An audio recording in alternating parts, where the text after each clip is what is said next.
I don't remember any of it. You don't remember? For you, the day bison graced your village was the most important day of your life. But for me, it was Tuesday.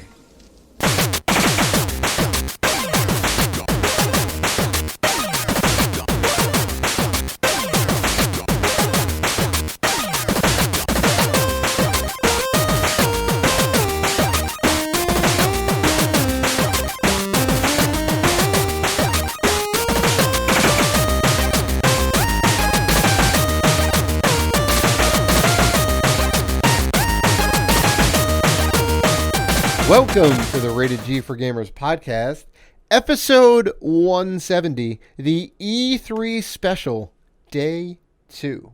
Just a reminder before we start that you can find us on Facebook, Twitter, Instagram, and YouTube at Rated G for Gamers.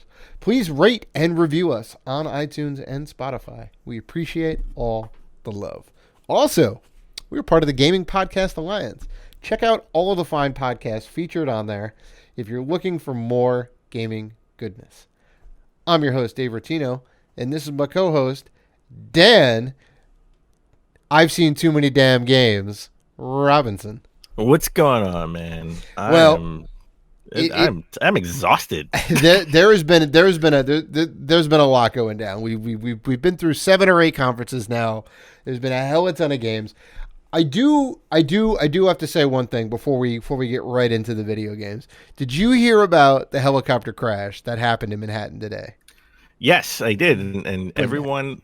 I want to thank all my friends and family who wanted to make sure I was okay because they happened in Midtown, but I am on the east side. Right. The crash happened on the west side, and I wasn't even at work. I was at home watching all the E3 conferences, taking notes for the show. Boom. There you go. Well, we're glad that you're safe. But if anyone doesn't know, helicopter crashed on a roof of one of the buildings, and just the city went haywire. Like everyone evacuated the building and all that, right? Because it's it could be a big issue, right? Fires could start, this and that. Shrapnel go flying everywhere. You got to keep people safe. But sadly, the pilot died.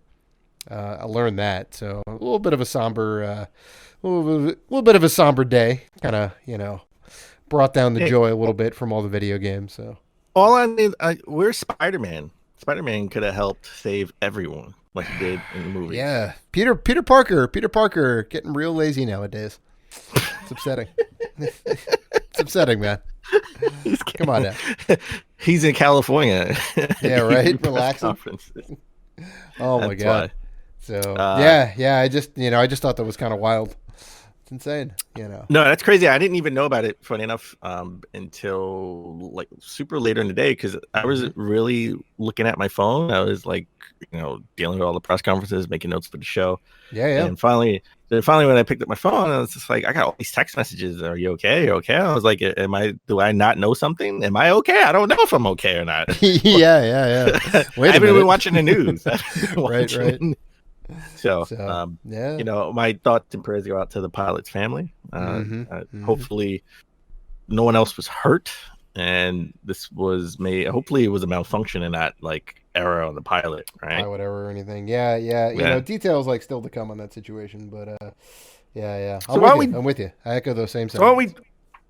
So let's switch it up a little. Let's just jump into the Bethesda conference. That happened late last night. I got mixed feelings about it. Anytime they start their conference off really with mobile games. Yeah, it's like, hey, remember that Elder Scrolls Blades game? And it's like, well, it's now coming to Switch. Listen, all right. I don't mind the Blades coming in the Switch. And it's cross-play, so if you're in the Switch, you could cross-play with mobile, but you don't start a conference off like that, right? No, and the game is also a grind fest too. If anyone's like tried to get into it, like it's not good. I played the other Blades games that was it the Trinity games? I forgot they had some other games back in the day that they came out in the Apple conferences a couple of years ago. Right. That you can't download anymore. So yeah, they're gone. They're gone in favor of Blades because yeah. it's a microtransaction love fest over there. It's ridiculous. No, I was in love with it just because I was in love with like sort of the technology of the new iPhones at the time. Yeah. I mean, it was like pretty graphically impressive, right, when it came out. Yeah. And so is this. This is pretty graphically impressive, but gameplay for me doesn't really hold up. So, but I will tell you what surprised me. No, I'm just joking. It really didn't surprise me. Fallout 76. You knew they were going to go make fun of themselves. Oh yeah. Todd Howard came out like right out of the gate, and threw some pot shots at his own company. Rightfully so. Yeah, it was pretty. It's like pretty good. We know it was a rough launch, and you guys criticized this, and that's great. And you know what? He didn't shy away from that. I didn't think they would, but they announced some new content for Fallout 76. They have the nuclear winter battle to the death with 52-man battle royale. It's kind of cool. See. I could see that being kind of fun in the Fallout universe. And they introduced the Wastelanders DLC, which is human NPCs. They're coming back. Well, I don't know if they were never here, so they're coming. They're coming here, and they have full dialogue tree. I am all about this. Sure. I mean, you're getting some single player content. You even actually told me before before we started recording, getting on the mics, that you actually bought Fallout 76 because of this news. Is that correct? I paid money for Fallout 76. I know everyone gets it free with a console. Everyone's just trying to throw it in. I know. They give it out when you go to the supermarket. It's like, oh, you spent more than $10. Here's a copy of Fallout 76. So I got it for $15 on Amazon. I got it for the Xbox. I am excited to try this out. One of these days during the well, first of all, it comes out in the fall. All of this new content is going to be coming out in the fall for free. So I think before that, at some point in the summer, when you have we have a little lull in the summer, I want to try Fallout 76 and I want to try Anthem. Sure. I want to give both of those a try. Hopefully Anthem doesn't kill my PS4 Pro. I think they've patched it out by now, Dan. Okay, good. I would be 100% down to try Anthem with you because it'll probably be on a discount and the game still looks fun. No matter what people say about it, it still looks kind of entertaining. So we got no gameplay, no cinematic trailer, just a quick mention of Starfield and Elder Scrolls 6. Yep. We're still working on them. And then they just kept moving. Which, let's be honest, Elder Scrolls 6, we're probably not going to see until like the end of the next generation. When we're talking about the PS6. When we're talking about the PS6. Right? Because Starfield. They're still trying to milk the Skyrim. They're still trying to milk Skyrim for all it's worth. We got a lot of Skyrim. They talked high heaven about Skyrim online. But Starfield. Yeah. Well, it's not Skyrim Online. It's the Elder Scrolls. Well, but it's Elder Scrolls Online. Yeah, Elsewhere, I think is their current thing that they're pushing now. Which people were kind of confused because there was really no gameplay. It was like, hey, we have a dragon, and this is in the cinematic trailers, everyone was working together to kill the dragon. Yeah, but no they talked about gameplay. They talked about the story a little bit. How some of the original heroes from the beginning of the journey are now like coming back to help and this and that. But you're right, there was no real gameplay about it. It was just all like either in-game cutscenes or like cinematics and whatnot. So, But Starfield, I think, will probably be the next big game. I think Starfield 2020. Listen, do you think Starfield is going to come out before Elder Scrolls? No, they even said it. They said Starfield first and then Elder Scrolls 6. I think they did they? I missed that. Yeah, okay. The last E3 last year. They said. Oh, well, that could change. But... Yeah, that can all change. But I think Elder Scrolls 6 is so precious, right? Like that's one of their biggest things. Oh, it's got to be perfect. If Elder Scrolls 6... you can't be Fallout. Yeah, exactly. I was just gonna say, yeah. So I think 2020 E3 is going to be something really big, and I think we're going to see like Starfield, because that's going to launch on the next gen. I think you're right. Yeah, I think you're right. Another game that's probably coming out next gen, because they didn't have a release date or a release window, and we didn't even get gameplay. That seems to be a theme of this E3. Yeah. Ghostwire Tokyo. Super cool. It look really cool. Really engaging trailer. Well, it sounded cool because again, we didn't see any gameplay. We saw a cinematic trailer, and the cinematic trailer looked pretty cool. But is that indicative of what I'm going to see when I'm playing a game? It's an action adventure game, from what they say. And people in Tokyo are vanishing, and you have to figure out why. Mm-hmm. So it seems pretty engaging story wise. Yeah, right. Yeah, like it's a pretty good the mystery of why people are vanishing. Right. But it would have been nice to see something, just something in game. I agree. Yeah. So this is probably going to be a late 2020 game. Could even be next gen. You know, it all depends on how far along they are. I'd say not very, given that we couldn't see any gameplay, even like in just a trailer form. But and then we stuck the theme, mobile games, padding it out. Commander Keen. I don't know if you remember the IP Commander Keen from the 90s. I do. I never actually played those games, but I knew that they were around. This is what id Software did before Doom. They made Commander Keen games. They made side-scrolling action-adventure games where you played as this little kid called Commander Keen. And, you just go around and jump on your pogo and collect gems and whatnot. It was pretty revolutionary because PC games typically didn't really lend themselves to action style games like side-scrolling action and whatnot. You know, they had very they had very different games than what a console had, and id was able to kind of put this, like action 2D platformer game and make it work and have it be like real good. And they put like 3 or 4 of the games out, so. I guess now they have the license to Commander Keen, and they're making a mobile game, right? Well, it still has the license, but they gave it to another studio within the Bethesda family, right? To make make a mobile game. Mm-hmm. It's microtransaction riddled, of course. Like because they were like, there's thousands of different gadgets at your disposal, and you will have to pay for, or grind, really grind. They even had it on the screen. Like there was like gold amounts next to each and everything to unlock. And you know it's going to be a grind fest. Yeah, we know what game's not coming out in Belgium. No, no, it's not coming out. We got more DLC. We got an expansion pack, a ghost expansion pack for Rage 2. And I love it. They had like the patch that said new Rage shit coming.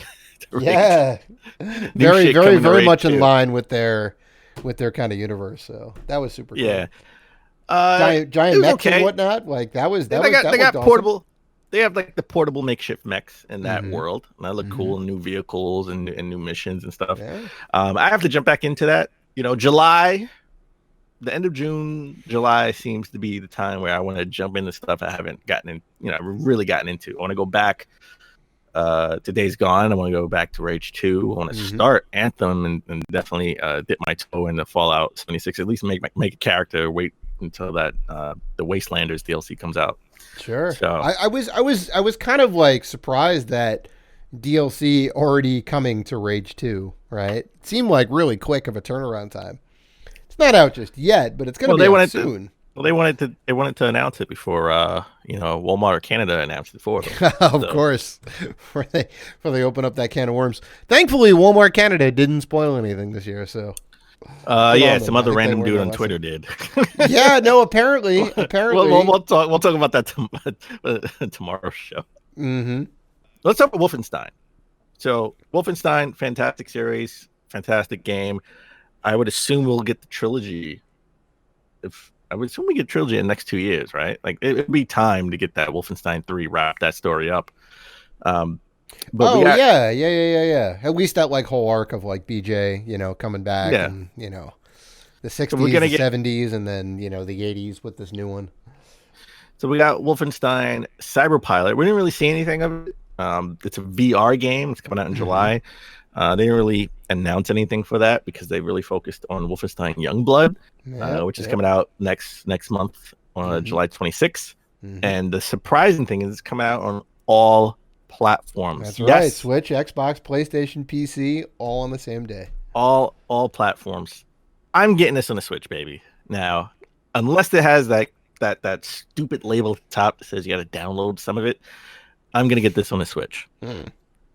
You know it's going to be DLC that's not on the disc. Like, you're gonna have to download more of the client. I can almost guarantee you. If it's not, come on, you got to buy it too. But buy it on the Switch, and then we can play Are co-op. you kidding me? You're gonna buy it on the PC?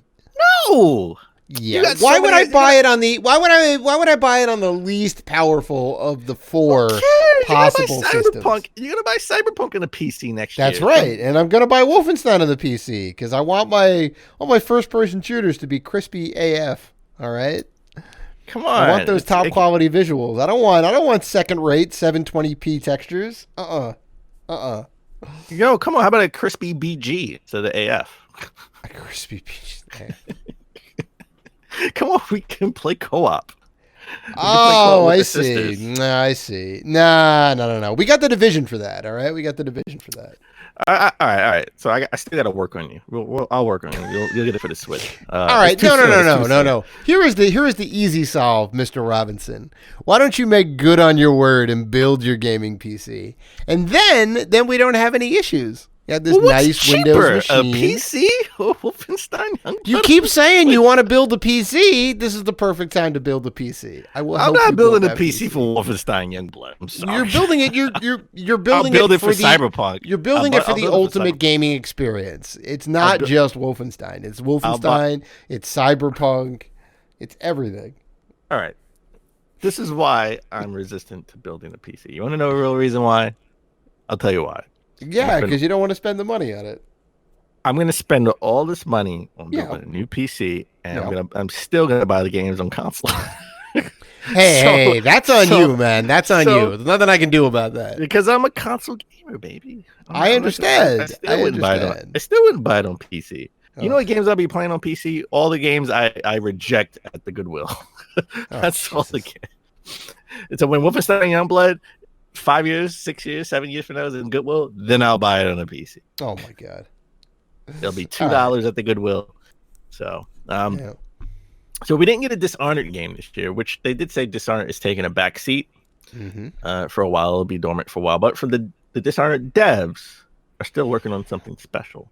And they yet again, cinematic trailer, no gameplay of a new game they're working on called Deathloop.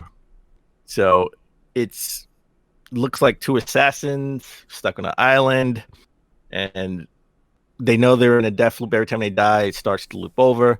And the interesting part is every time, like if that person stabs you in the back, you die, you wake up, but you know that person is going to stab you in the back. So next time when you're in that position, you can maneuver around it and maybe shoot that person or stab that person, and then that person dies. And the next time, that person knows not to do a certain move because you're going to counter it, right? So it's going to keep going on and on and on. It seems kind of interesting. I kind of would love to see a little bit more of the story arc in gameplay. Yeah. I'm with you on that. Like the premise is engaging enough for me to be like, all right, tell me more. But then they didn't have anything more to say. Yeah, it's one of those, maybe showing us too soon. So showing us too early, right? Because there's no release window, no release date. I guess they're just trying to get people interested in some of their new IP. They're like, hey, we have more than just Doom and Fallout.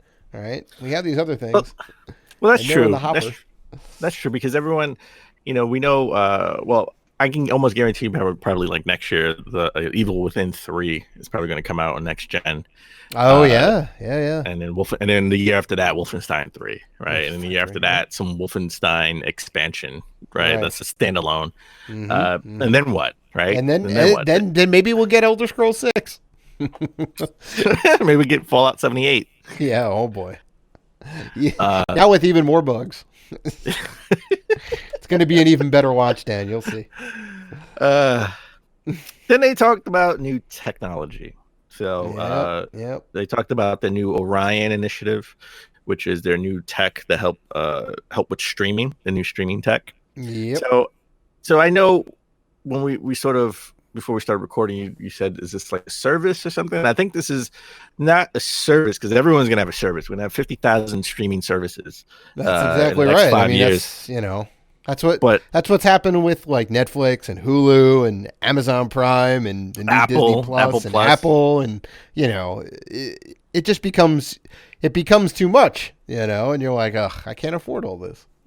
So I think this is not a service more so that it is sort of a technology that they license out to other companies, right? Like Epic license out the engine, right? Their engine. Sure. It could be like a Havoc thing, it's or it could be like the Unreal Engine for streaming, a streaming protocol and all the necessary stuff that comes behind the scenes. Because they did talk about having their dev kits out there. So yeah, that's right. Where it's it's like cool. It's great that they're like looking towards the future, but the inevitable is coming, right? The physical media is like, well, there's no need for it anymore. They're putting all this money into streaming for a reason, right? You want to be able to get the games as quickly as possible, like to your brain, to your hands, so you can get in the game quickly. And the idea of going out to a store, picking up a game, unwrapping the game is like Stone Age, or it's getting there at least. So it's a little bit bittersweet. Let's not write the obituary yet. We still got the 9th generation to get through. It's fair. We're still gonna have physical for a little while longer. And a game that we will have a physical release in hands November 22nd is Doom Eternal. A little bit of leak on this. They leaked the battle mode, Slayers versus Demons, a little bit early. We talked about that.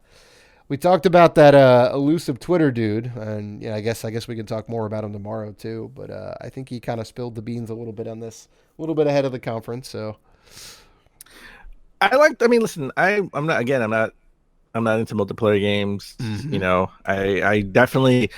I was all about trying the Friday the 13th because I just want to see if I can get a chance to play with Jason. Because you can go into the game, get matched, and never get Jason, right? That's right. So that's right. I just wanted to see if I can get Jason once. This is Slayers versus Demons, if I'm not mistaken. And it's like, you're a Slayer, and it's like against 2 or 3 demons. So it looks cool. I liked it. For people who love multiplayer, I'm happy for them. This is not something that I would want. I'm all about that Doom Eternal, Hell on Earth, right? We got a little bit more of the story. It is more Doom. He sort of has like a double jump and a sprint, right? Oh yeah, he's even more mobile than ever, which I'm all about. You do the Doom is a shoot and run game. It's shoot, run. You're not trying to be strategic, sitting there trying to sniper shot demon in the eye. And you saw like the new physical blade that came out every now and again, slicing the aliens or demons' throats. It looked real visceral. Lots of new. What are they? Combo kills or whatever? They had a specific name for it. Where they just start glowing and you can just kind of like rip into them. Super. I gotta be honest. I'm probably gonna get this on a PlayStation because I have Doom 2016 for Xbox. So I'm probably gonna pick this up on a PlayStation. This is PC PC for me. Yeah. You're being a traitor. You're doing more traitor? PC. No, I'm being an equal opportunist, PC. Dan. I love all my systems. I love all my kids equally. Come on, then give your kids some toys to play with. I have over 1,000 toys that toys that my consoles can use. They need new toys and old new toys. They need new toys, of course. That doesn't stop, Dan. That doesn't stop. I collect for all systems. So overall, what did you think about the Bethesda conference as a whole? It's all right. It was all right. I wasn't floored by anything. We basically knew most of the stuff that's coming out. A lot of the new things they showed, we didn't really get any gameplay footage. So we got, the hype train is kicking up a little bit, but we still have yet to see. So I will say, people online are outraged. They're showing mobile games on stage, and the crowd. I will say the crowd did cheer for every little thing.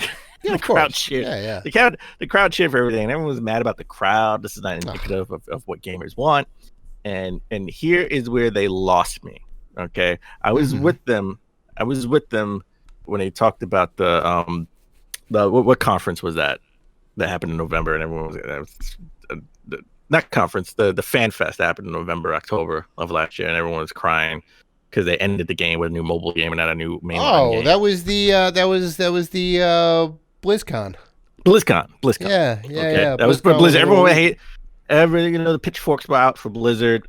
Oh yeah, they did not do well, and their stock has yet to really recover because they ended it with a mobile game and not the new Diablo mobile. Yeah. Diablo Immortal, I think is what they called it. So I was all on the player side on that, and I am 100% against everyone outraged on this, and I'll tell you why. The difference is that was a festival for fans. People paid to go there. That was a fan event. Technically, people paid to go to E3 too. This is true, but this is not a fan event.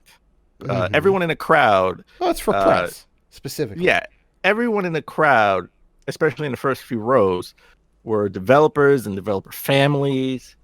From what they said, I don't know that to be true. They could be all paid actors for all I know. But if I take them for their word, it was other developers, developers' families, press. So of course they're going to be happy and sharing. This is their loved ones. This is their work. This is the company that they work for, right? Right. So of course they're happy. And there was really only two mobile games, right? They said Blades is coming to Switch, and then they said for free, by the way. And then they also have the Commander Keen mobile game. No, there was another Elder Scrolls like card game or some sort of. Another card. It was a card game too. That's right. It was like a mobile card game. But the difference is BlizzCon is a con for fans. E3 is for press and shareholders. This is not a fan event. No matter how much they have the pyro go up and invite fans there, this is not a fan event. So this is not for us technically. Right. And it's the same. It's the same with the EA conference too, right? They got to show FIFA and Madden. They got to make the shareholders happy. There's certain things they got to hit. So I can still criticize it and say it's not what I want. Of course, but I don't have the pitchfork for it. I'm not gonna get the mob out for the pitchforks for something that's not for me. I wouldn't, if I was at E3, I would not go to EA's conference because I know that's not for me, right? So I would be at Xbox conference or Sony conference. Of course, because Nintendo doesn't have one. You got to see the big hitters. Not to say EA is not big, but you want to see the real meat and potatoes. And we got to see, and you know what? If we want to see the meat and potatoes, you want to see the those are the heavy hitters. But let's see the meat and potatoes, the smaller guys, the indie devs. Okay, I would go to Devolver Digital press conference. I definitely would. They had if they have another one, because this year it was the direct. Yeah. It kind of continues on what happened last year. They had this weird narrative going on with their direct. They had a whole performance art, college film study thing going on, and it was weird, right? They took inspiration from RoboCop, Inception, and Terminator. Yeah, they're going all over the place with it. So the CEO, I think last year's ended with the CEO being shot and it was all bloody and gory, and then for this year, they sort of hooked her up to a machine and like, we can make her great again, just like RoboCop, right? And then they, because they have an E3 show to have. Yep. And then they sort of said they just went into her head, sort of like Inception, and did the show from her head. So it was like a direct. I don't want to go through every single game, but some of the highlights for me. One of the funniest things I saw was the Devolver bootleg launcher that's coming out on Steam. Oh my god! Yeah, I was like questioning. You thought this was real? Or not. Well, I mean, it doesn't. Real. It looks like an April Fool's gag, right? And considering the tone of their whole direct, I was like, "What is this?" But no, it's real. It's an 8-in-1 game that you can download on Steam right now.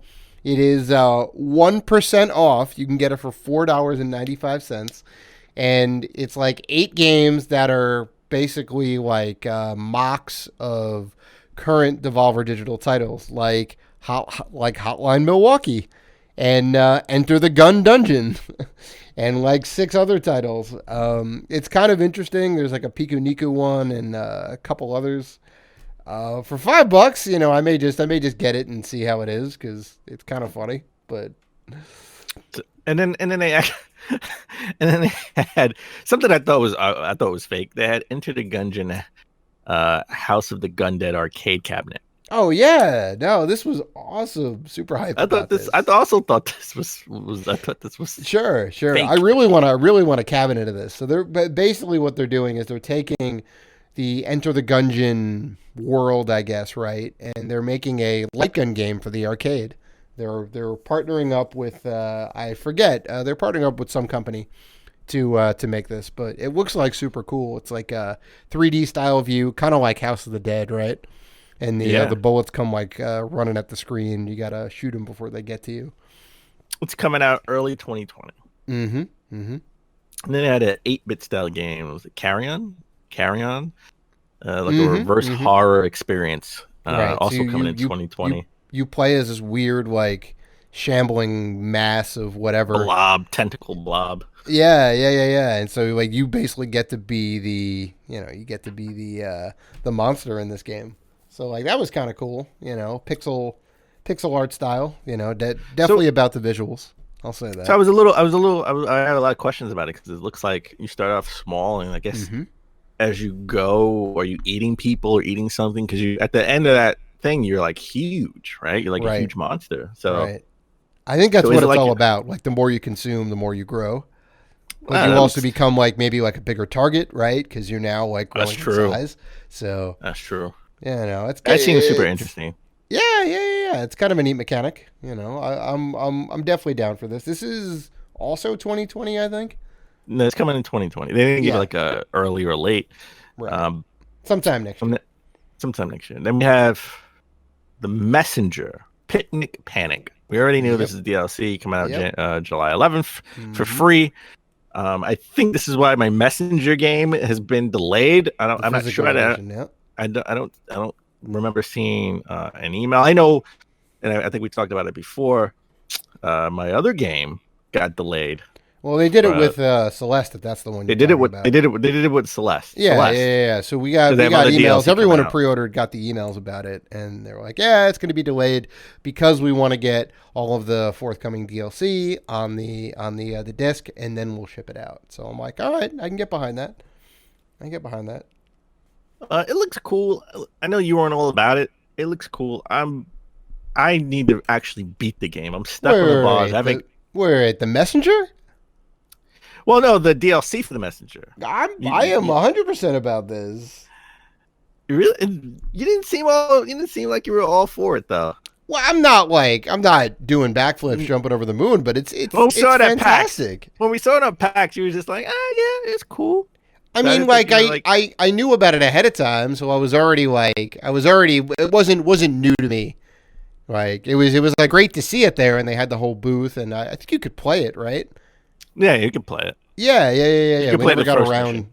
Yeah, we never got around to playing it, but yeah. You know, I'm excited. It's a game that I know you're excited for. They ended the conference with this. Is My Friend Pedro. I know. You gotta get hyped for this game, Dan. You gotta get hyped for this game. A talking banana, a sentient banana, gives you orders. And you have to go and carry out your mission. Is it Chiquita? Possibly. Okay. Possibly. Actually, no. I think it's a dole. Okay. It's a dole banana. Sure. Well, I don't have to wait. I don't have to wait that long because it's coming out June 20th. It's coming out June 20th. It's coming out in a couple weeks. About a week and a half, maybe. I think as of this recording. So. Maybe I'll build a PC and play it. Maybe you'll build. See, this is coming on the Switch. Just get it for the Switch. This is not a game you build a PC for. Why not? What's wrong with building a PC for My Friend Pedro? You love this game. You are all about it at PAX. By all means, if you want to spend $2,000 on like a big gaming rig just to play My Friend Pedro, because it's not a very graphically intensive game. It's a 2D side-scrolling gun ballet, I think they call it. So. gun ballet. That's it. Yeah, you do all these cool. Like flips and twists and pirouettes. Like it's a scene, man. It's a scene. I did see some footage recently where you toss a frying pan up, and you can shoot into the frying pan to ricochet your bullets around.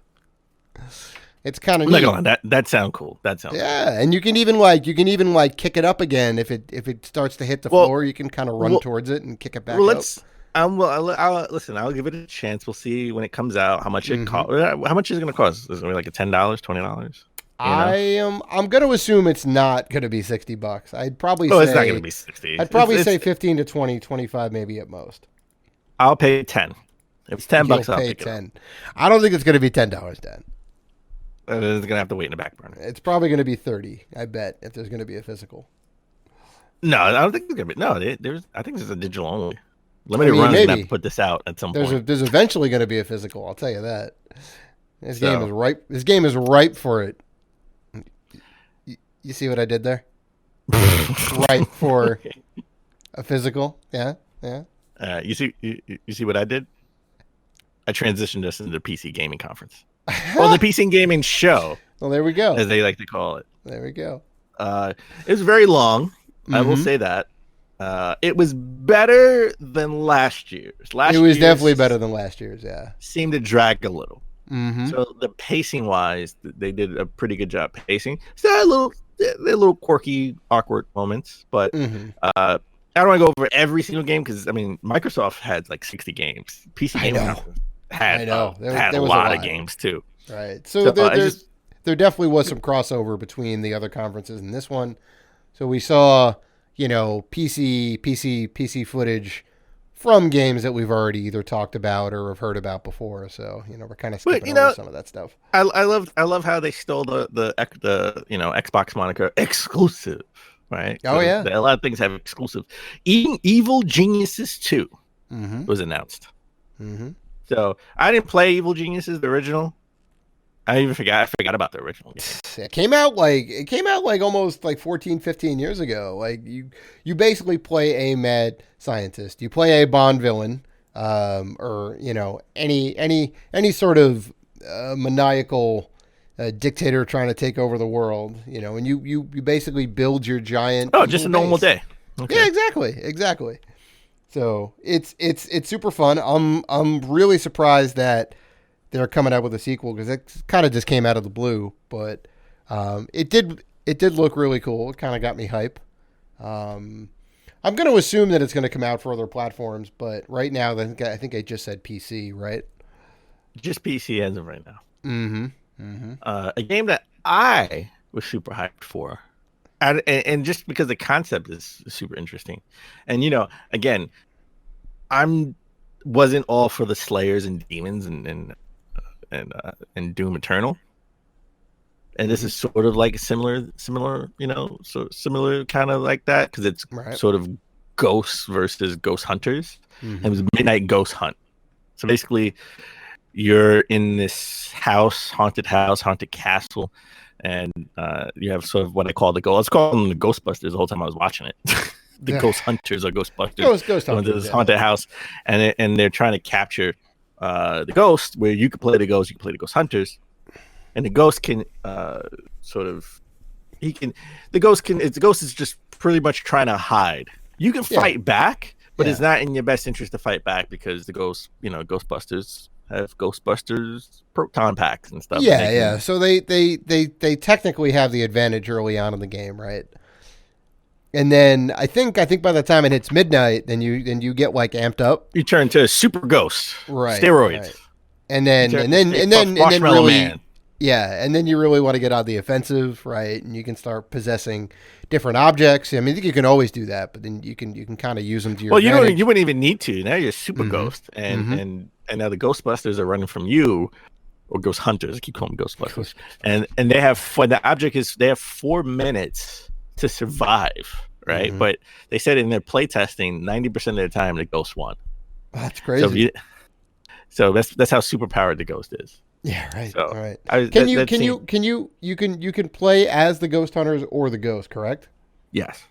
From what I understand. So yeah. So this is very much like Friday the 13th, and the other game that we talked about. I guess the mode for Doom Eternal which is kind of the same thing, right? It's a 1v everybody. So, Slayer versus a bunch of demons, or Ghost versus the Ghost Hunters, or the other way around. You can play as the Ghost Hunters up against the Ghost. So I hope they balance it out if that's the case, because you want to get as close to 50% win ratio as possible. All right. So they're gonna have to do some tweaks and whatnot to kind of beef up the Ghost Hunters, I think. Well, I would think they would. I think the object really is, if you're a ghost hunter, to do everything in your power to get this ghost. Yeah. Right. Yeah. You want to get it before midnight. You want to get it before midnight, and I don't know how long. And maybe I missed it. I don't know how long you have to hunt the ghost before midnight. Right. So that actually plays into play too, because if you have an hour, then that's kind of crazy. Is 30 minutes? I think 30 minutes, 45 minutes, hour tops. Can't be more than that. No. I don't think it could. Because I don't want to play an hour of hiding. Yeah, playing hide and go seek. Come on, Dad. You got $2,000 and you got to get a $60 game, and then you're just hiding. Come on, an hour worth of hiding. Yeah. So another game, a game that they announced April 1st, and everyone thought this was an April Fool's joke, is Conan Chop Chop. Yeah, because come on, with a name like Conan Chop Chop. Yeah, it's a weird roguelike where you play as Conan the Barbarian, right? It's like stick figures. Yeah, it had like a very cartoony style to it. I know. It's coming out September 3rd. I thought I just watching this conference. I thought this was fake. Yeah, I thought they were going to swerve me and be like, "No, but we're not really putting this out. We're putting this out."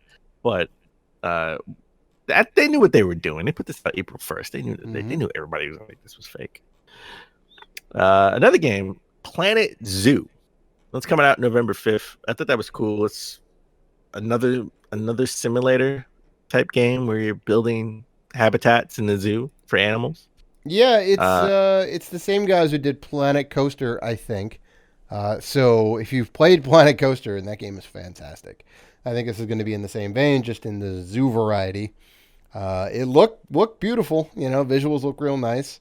I'm pretty sure it's going to be a PC exclusive, just like Planet Coaster was, because it's a mouse and keyboard interface. So listen, I always wanted to build my own zoo habitat. Well, there you go, Dan. Now there's like 4 or 5 games that are exclusive to the PC, at least, that you could be playing very, very soon. You just need to build the PC. So then we saw a little bit of Zombie Army Dead War 4. At least I think that's the full name. It's coming out at some point. Yeah. Coming out in sometime in 2020s from the guys who made Sniper Elite 4. It's Hitler's back, and he's dead, but he's back. He's a zombie, and he has a zombie Nazi undead, army. I thought this was going to be a new Sniper Elite game. It was like a DLC for Sniper Elite or something like a Nazi. No? Not the case. It's its own game. Yeah, full on standalone, which is cool. Will look real cool. But it's like a survival. It's not a.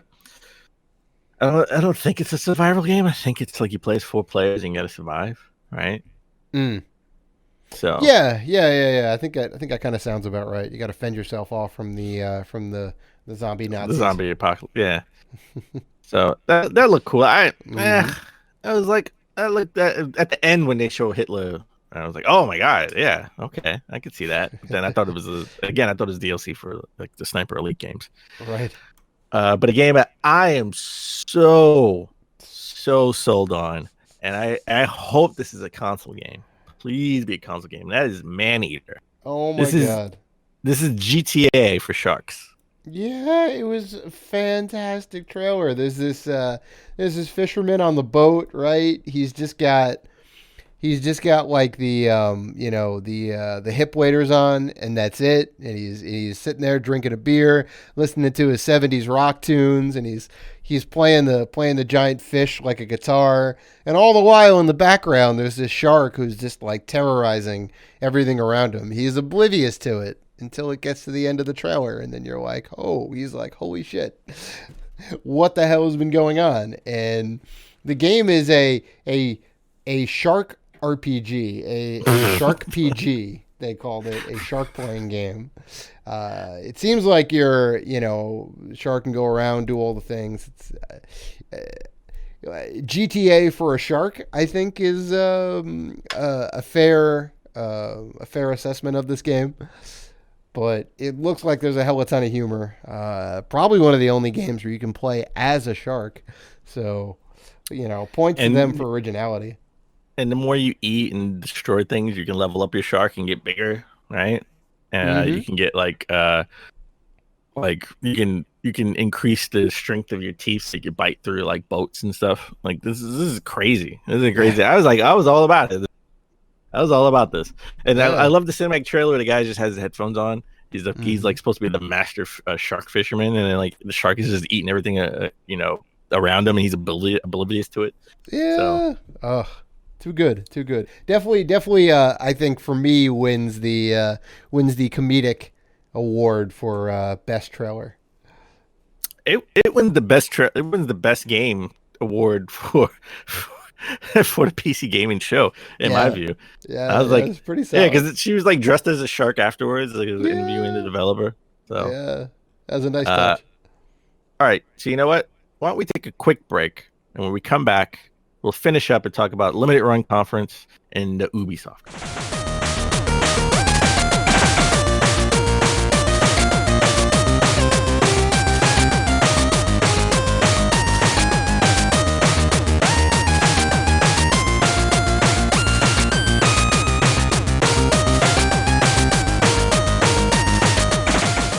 And we're back.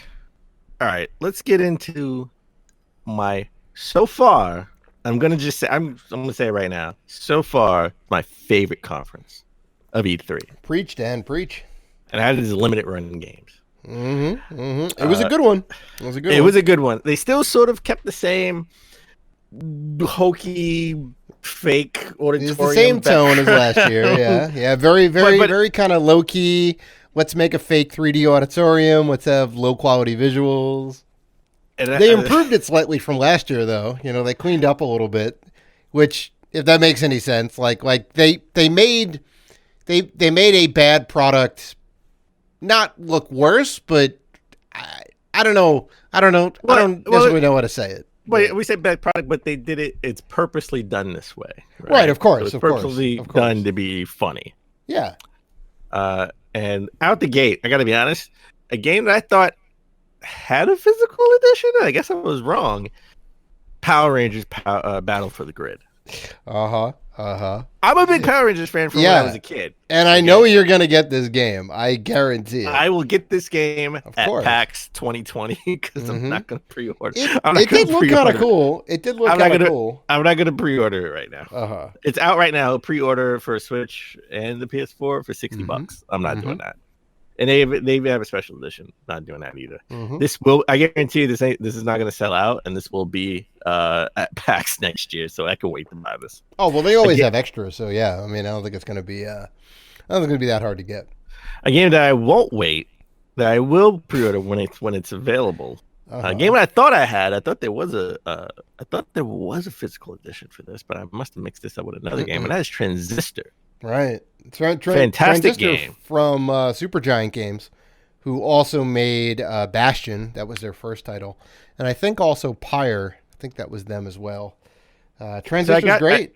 I picked up Bastion at PAX 2019. That just coming PAX with PAX we were at, or Penny Arcade as you called it. But I thought I had Transistor. I guess I'm thinking of Hyper Light Drifter.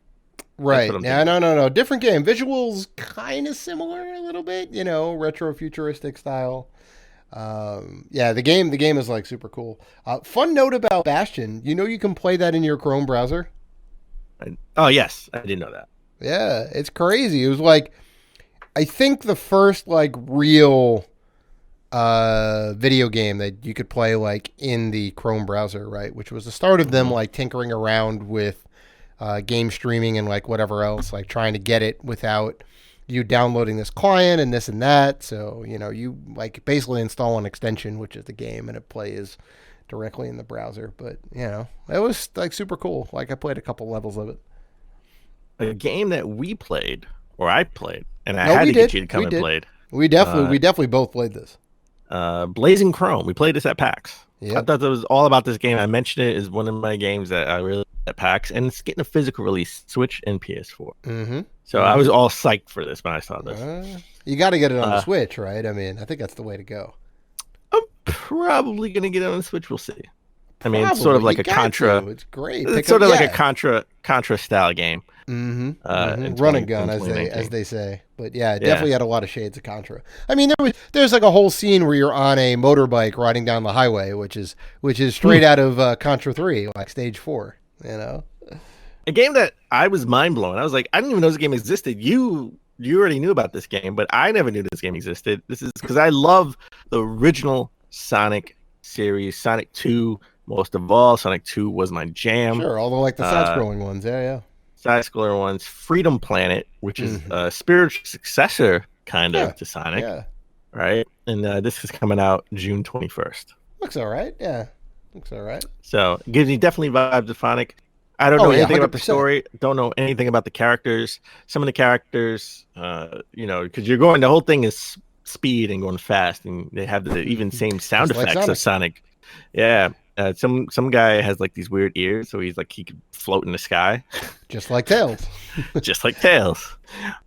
But a surprise! They threw us a curveball. Turok 1 and 2 on the Switch. If anybody would have guessed that this was coming out, I would call bullshit. And yeah, like what is up with that? Like Turok 1 and 2 from Acclaim, which doesn't exist anymore. Who knows who has the license? Limited Run knew, and they're like, you know what? We're going to remaster these games. I mean, the visuals look a little bit better than they did on the N64. I am 100% getting this. It's coming on the Switch. Like, forget about it. I wish it was 1 and 2 on the same cartridge, but it's one. They're selling it separately. I'm sure they got to get pay for that license. Of course. A game that I am super excited for. I am getting this. I am pre-ordering this day one when it goes live, and that is something I've been asking for a long time, and that is Blaster Master Zero. Yeah, this was out when the Switch launched. You said right away, limited run. You got to do a physical. You even made it. Now I know we're not tallying these numbers up now, but you even made it one of your predictions, and you got it right. This came out of nowhere. I was screaming. I was jumping up. Oh my god, jumping up and down. Oh my god, I was right. I was mind boggled that they didn't put a physical out of this game sooner. Like, right. I was mind boggling. Right. Like, this game is fantastic, and I know, Dave, you got to play this. You got to pick this up. You got to. I'm gonna now. It's coming out physical. Like, I'm gonna get it. A game. I was screaming for this game. A game that brought me back down to earth, brought me back down to my couch. They made a deal with THQ Nordic, which is great. I'm great. They have a great partnership with them because, they have so many IPs, so many older games that they can bring back, right? Yep. Physical editions, remasters, or whatever. They bring in Red Faction to PS4. Wow, don't sound too excited, Dan. You know how I love my Red Faction game. The original, the OG Red Faction. Okay. I'm gonna say this about Red Faction. It is a pretty mediocre first-person shooter. It did come out on a PS2 exclusively, I think. Well, this is the whole thing. The whole spiel of Red Faction was the destruction of the world, right? You could blow up any wall in the game. That was really cool. Like at the beginning of the game, you're like trapped in this room, and you have to set these explosives up to blow the walls out. And I'm like, oh, you can blow up like any wall. Like that's super cool. I thought that was kind of neat. And they like carried it further into other games. Some of the later ones you could blow up like full buildings and all that. I think Red Faction Guerrilla maybe. You could blow up like full buildings. Like it's kind of cool. Red Faction Guerrilla Remastered Edition. I have that on Xbox. Remastered Edition. Ugh, the puns. The puns are strong. Kind of boring. I gotta be honest. Yeah. I mean, I'm probably gonna pass on this too, but it's just kind of something to note. It was revolutionary in that way. So, this is okay. This is why I tuned in for limited run games. Okay, I tuned in for one reason and one reason only. This will be the last run of Vita games. physical Vita games. They're shutting down production of the Vita carts, the Vita cartridges, and they announced the next slate of Vita games. They announced a whole bunch of Vita games, but I just want to fly through some of the notable ones that I will be picking up. And if I don't pick it up, if I don't get the pre-order because everyone else is going to pre-order it, I'm going to get it at PAX 2020. You better have it at PAX 2020. And that's Guacamelee, the first one. Atari Flashback. Okay. I have the Atari Flashback games for the Xbox One. Listen, Atari wasn't my generation, but I could appreciate those older games. All right. I could appreciate some of those older games. Who wouldn't want to play Centipede in 4K? I'm just saying. I don't think anybody really wants to play Centipede in 4K. I'm just saying, nobody's clamoring for that, Dad. You know what? We got to talk to your brother. Your older brother. He was the Atari. He'd be about it. He'd be about it. He was the Atari generation. He was 100% the Atari generation. We had one in the house because of him. You know, it was like, we had everything. It was crazy. So then, Super Meat Boy. I have Super Meat Boy on the PS4, but I definitely want to get it on the Vita. Metal Slug 3. If I don't get any other game other than Guacamelee, I have to get Guacamelee. Gotta get Metal Slug 3. Metal Slug 3, fantastic game. That was a Neo Geo exclusive. Then they've obviously ported it to, PlayStation 2, and anthology carts and this and that. Now it's on the Vita. It is a great pick up and go run and gun style game. So, as a side note, I was going crazy because they have the Guacamelee collection 1 and 2 coming out on the Switch this month. But now I'm gonna. And I have Guacamelee. I have the Champions Edition. The Super Turbo Championship Edition. Yeah, so good. That game is so good. So now I gotta get it on the Vita 1 and 2, and I mean I gotta get the 1 and 2 on the Switch, and then I'm gonna get this on the Vita. So of course, like I'm gonna be Guacamelee'd up. I'm gonna go ahead and change your nickname, Dan, to the podcaster Formula Classic to. Yeah, I'm gonna get this game, Robinson. Because every single time, I'm gonna get this game. I don't always get the game, but when I do, I get it. What does that even mean? I don't know. Oh man. And then they have Papers, Please. They made a big deal about this. Papers, Please. Yeah. Now, this game. I've never heard of Papers, Please. Really? Oh, it was the hit sensation, man. It came out of the PC. It was on the Steam store. It was digital only for a while. Now they're starting to do some physicals, as we see here. But it's you basically play a customs agent at the border of this fictional country called Aristotska. I think that's how you say it. I don't know. It's made up. Doesn't matter. But it's like supposed to be somewhere in the Eastern Bloc in the old, remnants of Russia, the USSR, right? Everything's real bleak and this and that. And you play at the border. Yeah. You basically play an immigration agent, right? And you have to figure out if these people have legit papers or if they're faking their identity in some way. And the more people you let in, the more you get paid. So it's like commission based, right? So there's an incentive to let more people through. And you think like, okay, like, well, maybe I don't let that many people in. I don't really make that much money. But at the end of each day, you have to go home and you have to pay the bills. So there's like, gotcha. You can get food, electricity, heat, and I think something else, maybe like rent. There's like 4 things. You don't make enough money. You have to start making decisions about what you can and can't pay. So it's crazy. Yeah. And like, if you don't let enough people through, you don't make enough money. If you let too many people through and then they don't have the right papers, you get fired. It's crazy. Listen, I don't want to do this in real life. Why do I want to do this on the Vita? I'm telling you. It may not sound that interesting, but once you get into it, it's real interesting. I gotta choose in real life what bills need to be paid and not paid. Right? It's a life simulator right here. This is life. You actually want me to go to work and determine whether people can enter my country? Get out of here. I'm not a TSA agent. I would say definitely get this game, try it out. I think you'll have a good time with it. It's pretty fun. Well, this would be like a Valhalla game, right? Valhalla was the drinking game. This is sort of like the Valhalla game for TSA agents. Yeah, a little bit. A little bit. You know, it was a bartender simulator, TSA agent simulator. So with the Vita, rest in peace, coming, you know, coming to an end. Mm-hmm. They've now picked up support for the 3DS. Something's got to fill that void. That was big. I thought that was big. I thought that was big. Mm-hmm. And they sort of have a collection of games. The first game coming out on the 3DS is a collection of games: Mutant Mudds, Xeno Drifter, Mutant Mudds 2, the Super Challenge, and Chicken Wiggle. Yep. So that's coming out. Let's be honest, 3DS is going to start dying soon too, right? I know. How long I guess they're trying to eke out alive. Yeah, they're really just trying to eke out as much as they can, I think. I don't know how many games were digital only on the 3DS, right? There can't be that all many. Of these were digital only.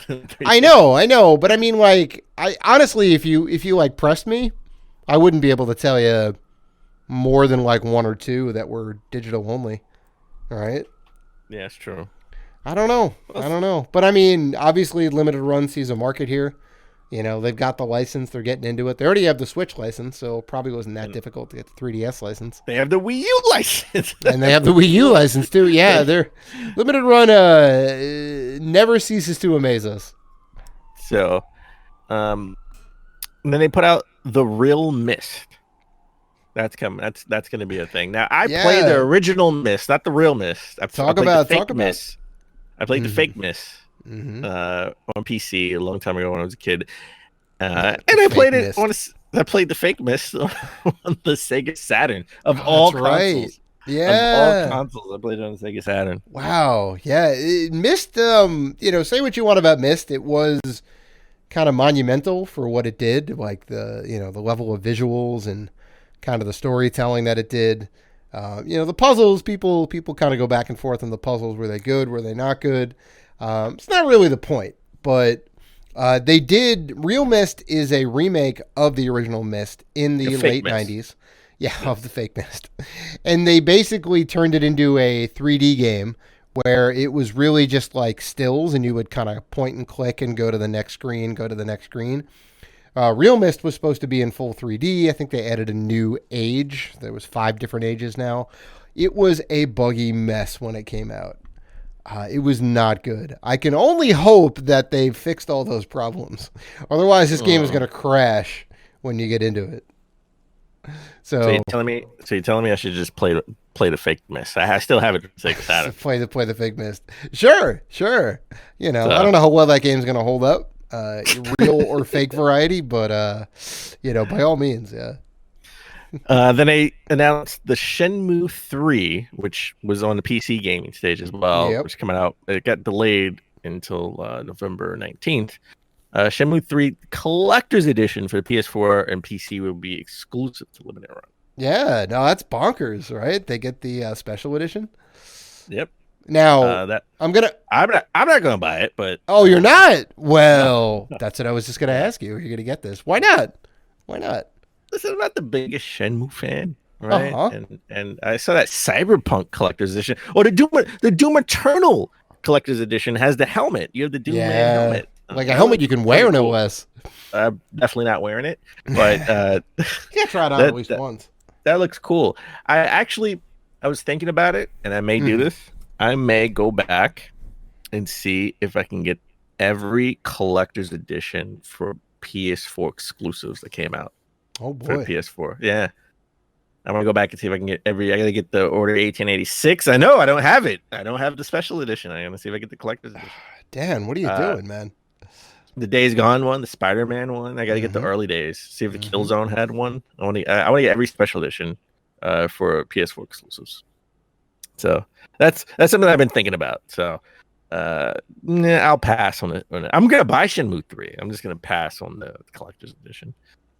But the big news, big news, and this is crazy. They have the Star Wars license. They can bring physical games from the old school games now physical, and they're gonna start off with Star Wars Bounty Hunter on PS4. Yeah, Star Wars Bounty Hunter, X-Wing. They're going to have Star Wars Pod Racer. They're going to have a ton of games going all the way back to like the Nintendo, up through the Empire. The Empire Strikes Back on NES. That's right. Shadows of the Empire. They got some classics, some old LucasArts favorites in the Star Wars franchise. Some of the best in of Star Wars licensed products. So super hype about this. Super hype. I gotta be honest, I was pleasantly surprised. I loved the limited run conference. Yeah, it was great. It was really they had good. a lot of like really cool stuff that I think we're all really about. So I'm on a high right now. Mm-hmm. They're gonna bring me down to a low. All right. Let's talk about Ubisoft, or as I'm going to call them now, Ubisoft. They're now Ubisoft. They're Ubisoft. They're now Ubisoft. Mm-hmm. Well, let's just. Oh, okay. So they started off with a bang. They started off great. They started off with the worst kept secret for the last few days, and that is the new Watch Dogs game. That is Watch Dogs Legion. Yep. And it's coming out March 6th, 2020. Mm-hmm. Set in the UK. You could tell that right away. And the shtick is you can take you can if your player died, there's no main player. There's like no one main player. You can jump to different people and do different missions. Yep. You can recruit anybody you want in the game, they say. Oh, so it's like, I'm not that one person, but everyone has like their earpiece, right? So that's like the AI, right? Like Cortana. So are we just Cortana? I don't know. I assume there would be some main central character that would be you, but then you could jump into the bodies of everybody else because you're like recruiting people to your army to kind of like, join the resistance. They didn't make it entirely clear, but I did kind of like that you could do that. You kind of jump around. Jump around. Jump, and get down. Jump. Everybody jump. No, okay. No. I was with you. I was going to give you a mic and, give you like a backbeat. Can this come out for the Wii U? Watch Dogs? 3? No? Okay. Watch Dogs 3 for the Wii U? I don't think it's going to happen, Dan. I don't think it's going to happen. Limited run, I need you. I don't think it's going to happen. So you were a fan of Watch Dogs 2, right? Okay. So I didn't think Watch Dogs 1 was as bad as everyone thought it was. It was a little gloom and doom. Yeah. Your daughter was kidnapped or something, if I remember correctly. It's a dark go kidnap. It's a dark more Chicago of a darker story, and the guy's face was always covered, right? Yeah. Aiden, I think his name was maybe. Yeah, and you can hack and everything, and that was at the beginning of this generation, and I thought that was pretty cool. The visuals, everyone was mad about the visuals because when they first showed the visuals, they passed off the cinematic trailer as like in-game play, right? And everyone thought that. No, you can't do that. It didn't look as good, right? So, if memory serves me correctly of what the big controversy of Watch Dogs 1 was. Watch Dogs 2, protagonist in San Francisco, so the setting was a little bit better. Story wasn't as dark. It was a little bit more fun, free-flowing. Super bright visuals, too, yeah. You're part of the hacker community, right?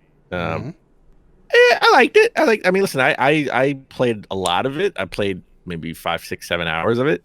It was pretty cool. I always said I want to go back to it, but sneaking around, hacking stuff isn't really my jam. Now, watching the trailer for Watch Dogs 3, you do sneak around, but combat was like a big thing in this. And in my view, at least in the trailer, because, she's kicking ass. The person that you control, I guess, was kicking ass and shooting people, right? So I was like, oh, I'm about this. I'm about this.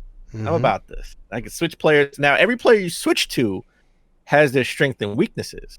Yep. So remember that. So, if you're, I'm assuming that same mission probably would go a lot differently if you had a different player, right? If you were dealing with a different character who had different strengths and weaknesses, probably couldn't jump high or, can't handle a weapon properly. I don't know. I'm guessing at this point, but that all seems pretty interesting and I'm all in. I'll tell you this though, the old lady, the granny that they showed, who was part of the resistance and whatnot, she could definitely kick some ass. She was a retired. Impressed. She was a retired assassin. Yep.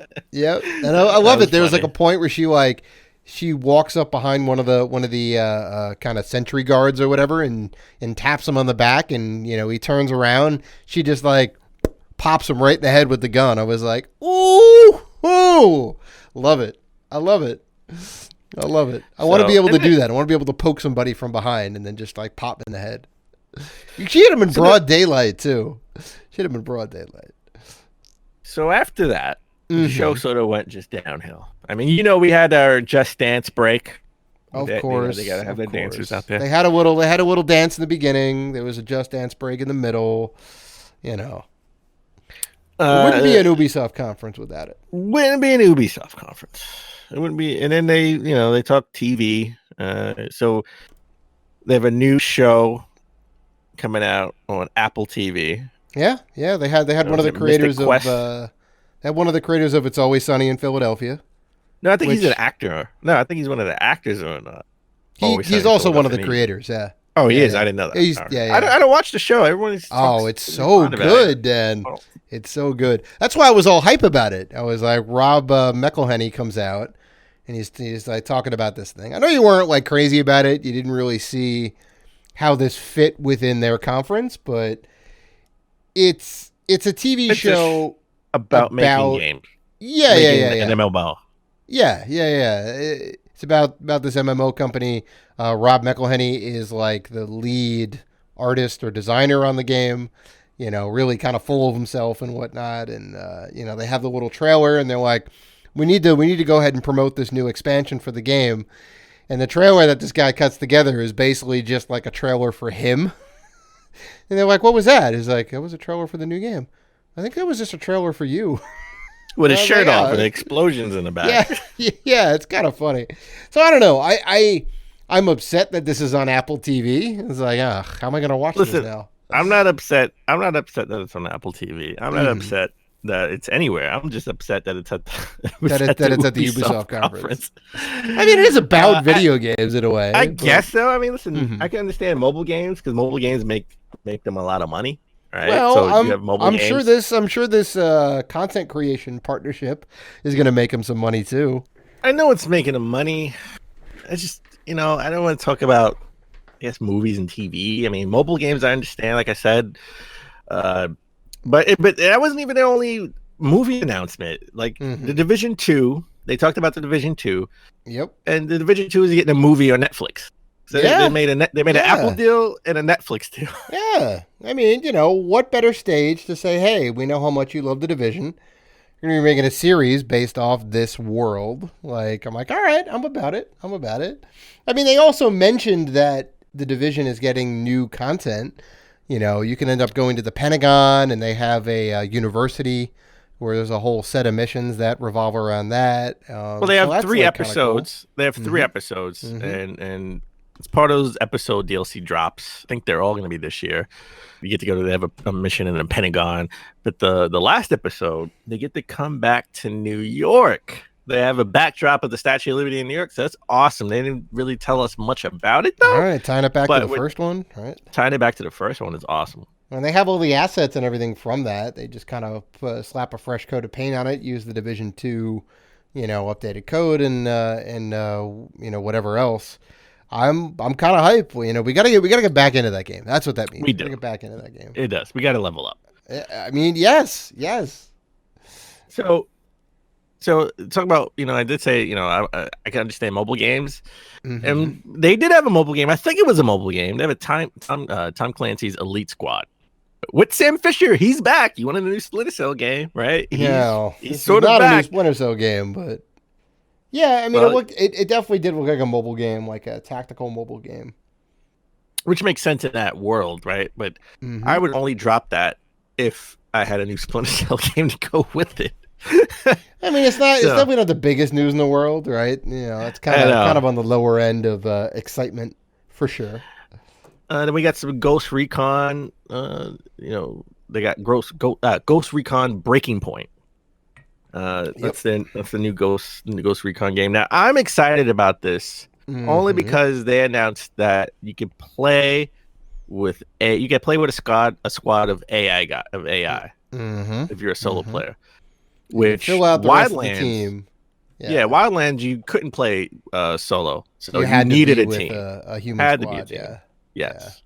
Yeah. Interesting. Or humanoid. God knows, people on the internet. You don't know what they are. Mm-hmm.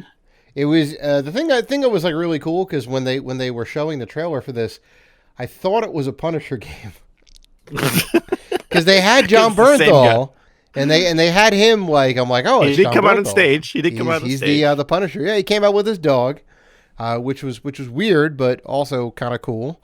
And he was like saying how excited he was to be here and honored to be here, and that he's in Ghost Recon Breaking Point. And I think he's part of the villains, right? He's part of the villain squad, and you have to go and like beat him up. He's not the main character. He is not the main character. He is the villain. And they said the AI in the game is sort of like like you're playing with real players, like they think and adapt, stuff like that, and they want to have that element of surprise of when they come out and snipe you, try to shoot you. Yeah, I'm real interested to see how that actually plays out, because that's usually it's a pretty big tall order to actually do to have execute properly, right? To make it feel like, oh, I don't know if this is an AI player or a human player. Like, I know. Well, you know what? All they gotta do is have one of the AIs tell me to go fuck myself, and then it simulates real life. Yeah. I slept with your mom last night. What the? I thought this was AI bots. Yeah, why am I being teabagged right now? Yeah, there you go. This is real life. You're right. They just throw a couple of those in there every now and again. Like, I'll be like, yeah, get out of here. You're like a 13-year-old kid in some like your mom's basement. Get out of here. So we went from that to like Roller Champions. It looks like when I first showed it, I thought this was like an Overwatch type of clone game. Overwatch meets basketball. It had that kind of visuals to it. Everything was super bright and colorful, and the characters are real kind of alive. It's a rollerball game. It's a rollerball. But I didn't know about the roller skates until like they jumped into it. But like the initial when they first came, when the trailer started, I was like, "What is this? Like Overwatch plays basketball?" And it's like Overwatch plays basketball and roller skates. No, it's rollerball, man. It's great. How often do you see a rollerball game? You never see a rollerball game. Okay, I mean, I'll give it a try. I'll give it a try. It's I think it's coming out on open beta. It's coming out in beta, I think they said. I think it's like open, like you could sign up for the beta or something like that. Yeah. Then they talked about they actually ended the conference with a thud. There was no new Splinter Cell game. They could have ended it with Watch Dogs Legion, but they ended it with Gods and Monsters. From the same dev that brought you Assassin's Creed Odyssey. Yep. Gods and Monsters. It looks like Assassin's Creed Odyssey meets Breath of the Wild. Right? With it just I mean, it's for a game that has a release date. It has a release, not a window. February 25th, 2020. We got zero gameplay. Yeah. Which seems to be the theme again of E3. No gameplay. I mean, granted it is like 7 months away, but then also it's 7 months away. Like, usually at E3 you'll see footage of games that are coming out during the holiday season and whatnot, because they're like, yeah, it's almost ready. We're putting the finishing touches on our game so we can go gold and get out to stores so you can buy it, right? It's a little bit troubling. I'm with you. It's just it's like Assassin's Creed Odyssey meets Rime meets Breath of the Wild. So it looks cool. It's interesting, mythical. They want to dive deep into the mythos, the mythical characters and stuff. But I have no idea what I'm doing. No idea. I have no idea what this game is about, and it has a release date. It's coming out less than a year. Yeah. We'll probably get some more info. I mean, everyone's doing directs now. So Sony's got their State of Play, and Xbox has their Inside Xbox. So, and Nintendo's got their thing. So someone somewhere down the line is going to have gameplay footage, and we'll go, oh, that's what this game is about. So, all right. And they made an emphasis to really talk about their new service. And yes, they have a service. It was leaked. Everybody's going to have a service in the next 10 years. Yeah. Well, in the next year, 10 years, in the next year, everyone's going to have a service. In the ninth generation, everyone's going to have their own service. I'm going to have my own game service. So we're going to have Uplay Plus. Mm-hmm. All right.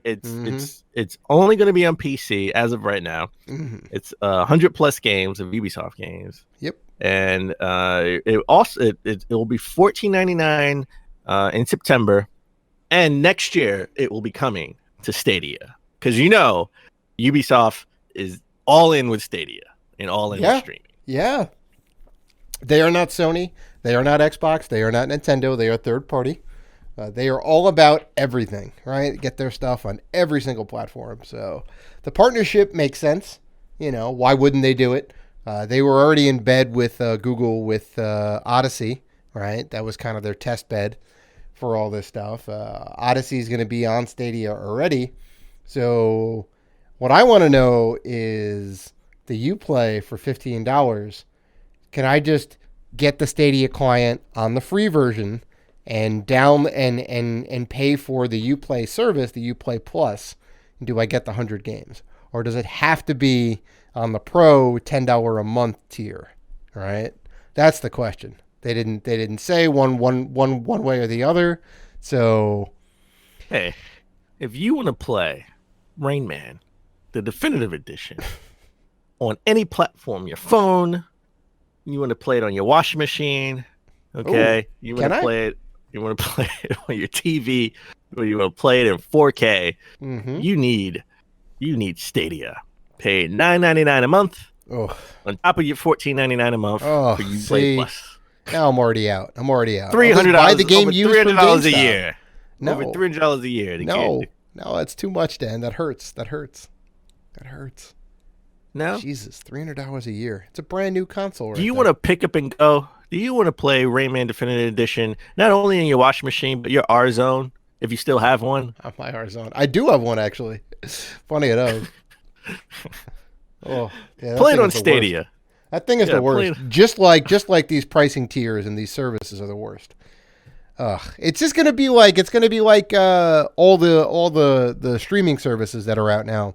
You have Netflix and you have HBO Go and Hulu, and there's now Disney Plus coming out. There's 1,000 different things. It's ridiculous. It's too much. There's gonna be somebody's gonna make a platform where you pay them $50 a month, and you can use any platform. You can use them as a client and stream Netflix and Google Plus or oh my God, I wish Disney Plus. I wish there will be. There will be a plus. I'm gonna call them the plus service plus bubble that will pop, because everyone's gonna have their own service, and no one's and at some point it's gonna be everyone's not gonna be successful because we're all spreading too thin. I know. Well, I mean, it's a complete 180 from the whole cable.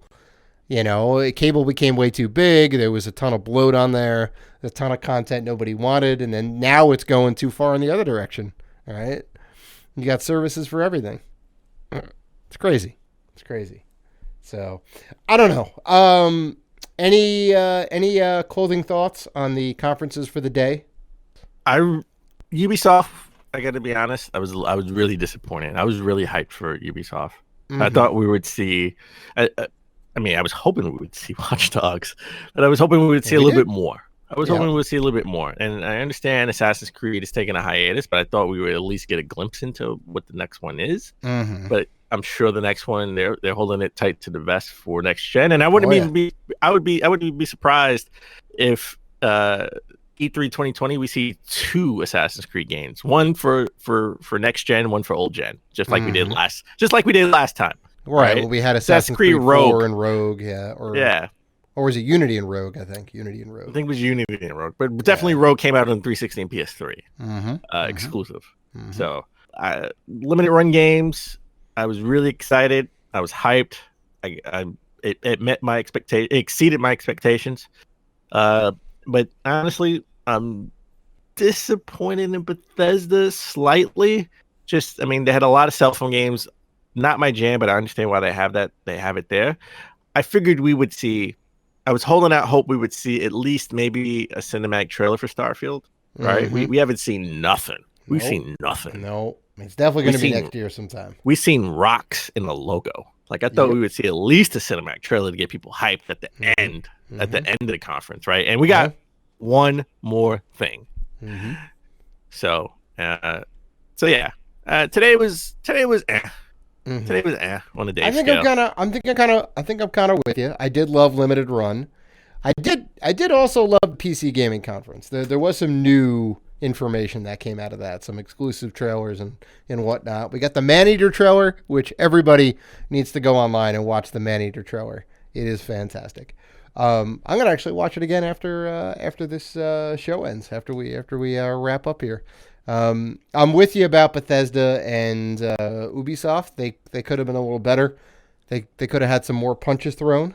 They kind of kept it safe. You know, they basically played to the investors. They're like, look, here's all the stuff that we know that makes money. Here's the stuff that's going to make our investors happy. Here you go. Here's new content for this, new content for this. You know, here's this new franchise. It's like, all right, you know, we get it. I feel like everyone is saving it for 2020. 2020, I think, is going to be a big year for games. Well, I mean, it's going to be a big year. We know the new Xbox console is going to be 2020, so there we go. You know, it's going to be exciting times, let me tell you.